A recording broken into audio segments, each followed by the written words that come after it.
fizeram um contato, não, o cacique está chegando, o chefe está chegando. Mas a gente esperando daqui a pouco meu primeiro choque. Choque no sentido, assim, do contraste, do que eu imaginava e do que eu vi. Daqui a pouco vem aquela caminhonete, eu não me lembro qual era a marca, mas era caminhonete, desce aquele rapaz de bermuda, de sandália, de blusa de botão, com o relógio, com o celular aqui falando, e era o chefe. E aí, justamente por conta do processo de assimilação cultural, não é, que ele sofreu. E aí, ele não tinha nenhum cocá, nenhum... Pronto, exatamente. Exatamente, né? E aí ele começou a contar a história. Isso é ruim? Não, isso não é ruim, entenda. É aquela percepção, o imaginário que você tem a respeito dos grupos indígenas, tá certo? Do que eu esperava encontrar, e aí você começa a conhecer a história, porque na verdade o reconhecimento dos chucurus enquanto tribo indígena é relativamente recente no estado de Pernambuco. E aí eu me lembro que um dos comentários que foi feito é que, antes deles serem reconhecidos, eles eram marginalizados dentro da cidade, ninguém queria ser reconhecido como índio. A partir do momento que eles foram reconhecidos como índio, e aí, por conta disso, houve uma subversão do Estado, muita gente já começava a querer ser reconhecido. Tem esse lado. Mas aí a outra experiência que eu tive, que foi fantástica, é que a gente foi levar para um local, que era um local de cerimônia religiosa, que eu vou usar o nome, não sei se era esse mesmo, mas era como se fosse a pedra sagrada. E aí a pessoa dizia, olha, aqui é a pedra sagrada, a gente faz o ritual, tal, não sei o quê. Em um determinado momento, a pessoa falou, e toda vez quando alguém escorrega aqui, não dá um ano e a pessoa morre. Caralho, que quando ele fez esse comentário, quando fez esse comentário, devia ter umas 40, 35 pessoas na discussão.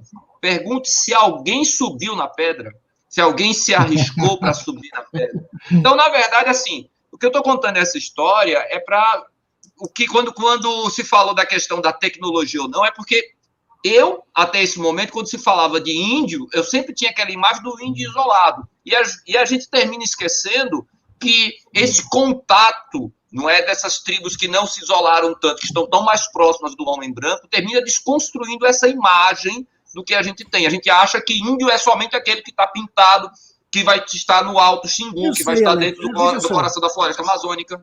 É porque eu quero ser o provocador aqui, é justamente em relação a isso. Veja só. Então, quando se tem essa visão que o índio... É isso que eu estou querendo... O que me incomoda é justamente isso. É assim, poxa, eu vejo como um ser humano. Eu vejo como um ser humano. Para mim não é diferente de qualquer outro. Ele tem uma cultura diferente, sim, mas a gente tem uma cultura diferente dos gaúchos. A gente tem uma cultura diferente e não acho que o problema é esse. Tá? Mas assim... Pois é. O que eu quero dizer é o seguinte, por exemplo... Chimarrão é uma porra, aquela merda de chimarrão. Uma tribo isolada. E assim, você manter esse grupo isolado, eu não sei se isso é fazer o bem. Ah, não, peraí. Mas é perder a identidade cultural. É uma dúvida, provocação. É uma provocação, pessoal, é uma dúvida. O que eu estou dizendo assim, qual a expectativa de vida, se a gente tem, tá certo, hoje, tecnologia para ajudar pessoas... Por que deixar as pessoas numa situação passando fome? Porque passa fome. Tem gente que passa fome. Tá. Eu não imagino. A questão, por exemplo... Deixa eu só terminar. A questão, por exemplo, do infanticídio, que muitas vezes acontece por uma questão de não poder criar mais de uma criança, ou se é tudo fantasia, pelo menos eu leio sobre isso, e não é de revista em quadrinho, tá? Então, essa situação de precariedade, eu não estou dizendo para chegar lá e botar os caras num apartamento, não é isto. Eu estou dizendo que esse isolamento, essa proteção excessiva de dizer, não, deixa os caras, ninguém pode nem chegar perto, porque eles são felizes na natureza. Aí quer dizer, então, que você quer usar a estratégia do homem branco para conquistar o continente africano. É a missão civilizatória. É o fardo do homem branco. Joga o homem branco para trazer civilização para os pobres coitados dos índios. Pelo amor de Deus, Ricardo. E não é só isso. Os caras precisam disso. É Não você é só que vai isso. dizer que eles Mas precisam não disso. estou dizendo que eles precisam. Estou dizendo que você pode oferecer o acesso. Oi. Isso que eu estou colocando. Qual é a expectativa de vida dessas pessoas? Olha, Entendeu? posso falar uma coisa? Posso falar uma coisinha? Oi, claro, O João, claro. o João comentou, inclusive, uma coisa interessante sobre a comunicação. Eu provoquei também foi provocador com a história do 5G, porque, na verdade, comunicação é uma necessidade básica do ser humano, né? Comunicar em algum âmbito, né? E é claro que quando eu digo que eles não estão muito preocupados com 5G, eles têm direito a se manifestar a respeito. São eles que vão dizer se querem ou não 5G. Essa questão de, porque eles são isolados e nós não devemos... Porque o que a Alex falou agora, ele remonta àquela história dos missionários, né? Eu não digo nem dos bandeirantes, que os bandeirantes queriam explorar, mas os missionários tinham na cabeça que estavam fazendo bem em levar a palavra de Deus, de Jesus, aquilo que eles creem, para salvar aqueles pobres diabos lá.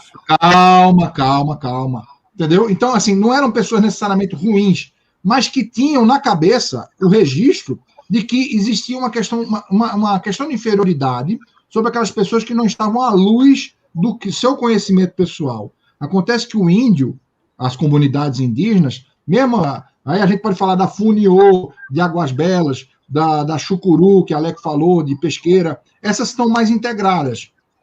Mas tem aquelas mesmo mais isoladas, e que a presença do homem branco traz para eles doença, tipo Covid. Então, assim, claro, eu acho que é razoável que o Lobo está colocando, que é possível oferecer a essas comunidades toda a sorte de assistência que, eventualmente, até por uma questão logística, por estarem localizadas em regiões de difícil acesso, por causa do relevo, da hidrografia, etc.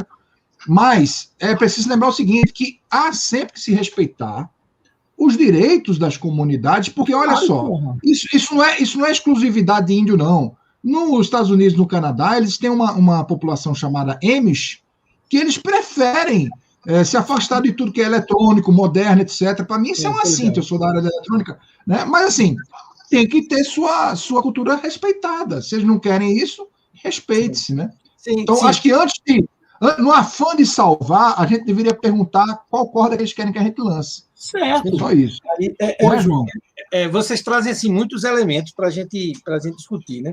Primeiro, o que Alex falou lá atrás, lá no começo, a questão do imaginário que ele tinha acerca dos índios. De fato, né, existe uma construção de um imaginário de que o indígena é aquele amazônico, né, é aquele que anda nu, entre aspas, né? Porque, inclusive, essa discussão da nudez é muito relativa, porque é uma pintura corporal, ele está plenamente adornado, né? Ele está paramentado, inclusive, para uma guerra, se for necessário. Né? Mais ou menos. Tem esse imaginário, mas funciona perfeitamente para sim. a qual ele tem expectativa.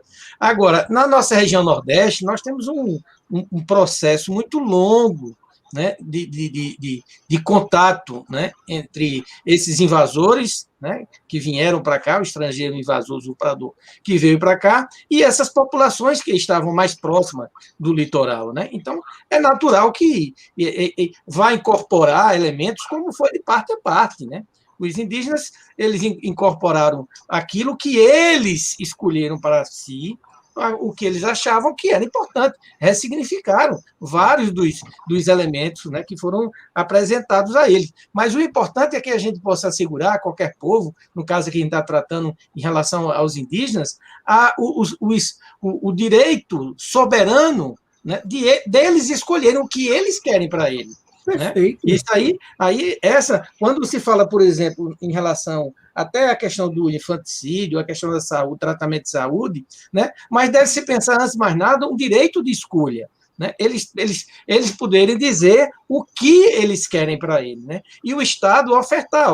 Olha, por exemplo, alguns, eu não sou, como diz, eu não sou antropólogo, eu não sou indigenista, mas se fala no sentido do infanticídio como uma estratégia de sobrevivência diante do caçador não homem branco, né, o não indígena, que ia para caçar esses povos. Eles tinham que estabelecer algumas estratégias de escolhas, mas hoje não é mais. Espera-se essa realidade, né, de convívio com ela, embora nesses últimos 2, 3 anos tem se piorado muito as condições dos povos indígenas aqui no Brasil, né, mas ofertar outras alternativas, dizer esse contexto histórico talvez não seja mais essa exigência para o momento. Então, mas é sempre essa escolha que eles devem exercer. É óbvio que tem que ter o respeito ao ser humano. Não estou dizendo para botar os caras dentro de uma sala de catecismo, não. Sim. Não é nada disso. Mas de ofertar, é porque é isso que eu estou dizendo. Às vezes, imagina uma comunidade que não tenha conhecimento, entendeu? Por exemplo, que viva de uma subsistência que passa fome. Poxa, não, mas veja bem, a fome é algo estranho a esses povos. A fome é algo estranho a esses povos, né? Até mesmo se para você só entender um pouco mais, na África, a África que, né, se atribui, né, que se tem esse imaginário, a África, a população africana, antes de chegar o europeu, colonizador, invasor, né, eles tinham um padrão de vida elevadíssimo, muito maior do que o europeu, né? Muito maior. Universidades, né? Ele tinha todo um contexto que era diferenciado. Essa coisa da fome, né, que se coloca aí como desafio a essas populações, é algo que foi resultado desse desgaste, né, desses atentados, dessa violência todas que eles conviveram, mas absolutamente é algo estranho a eles, essa coisa da fome, né? Mas outro aspecto que eu gostaria de falar, essa coisa é o termo da aculturação. Isso durante um tempo foi um embate muito forte e hoje já está em desuso, né? Ninguém mais, e até mesmo porque as pessoas costumam identificar pela ausência e não pela permanência. Ele é indígena ou ele não é indígena, as pessoas vão olhar o que ele não é. Por que ele não é indígena? Porque ele usa celular, né? Mas não. A camisa do Barcelona. Camisa do Barcelona.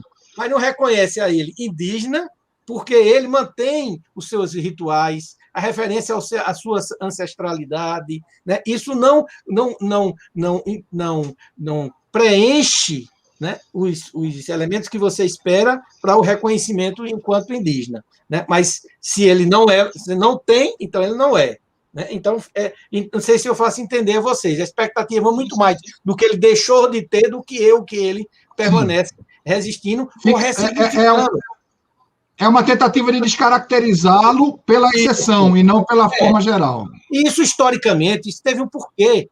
Isso, né?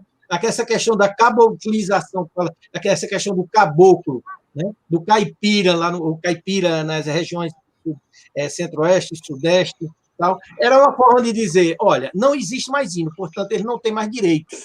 Ele não é mais um povo. Ele é agora o camponês, ele é o civícola, ele é qualquer outros termos que usavam, mas para retirar o direito àquele povo originário. Porque se você a identidade. A identidade, justamente. Você não tem, você tira esse direito a partir de que você não reconhece mais aquele com alguma especificidade, né? que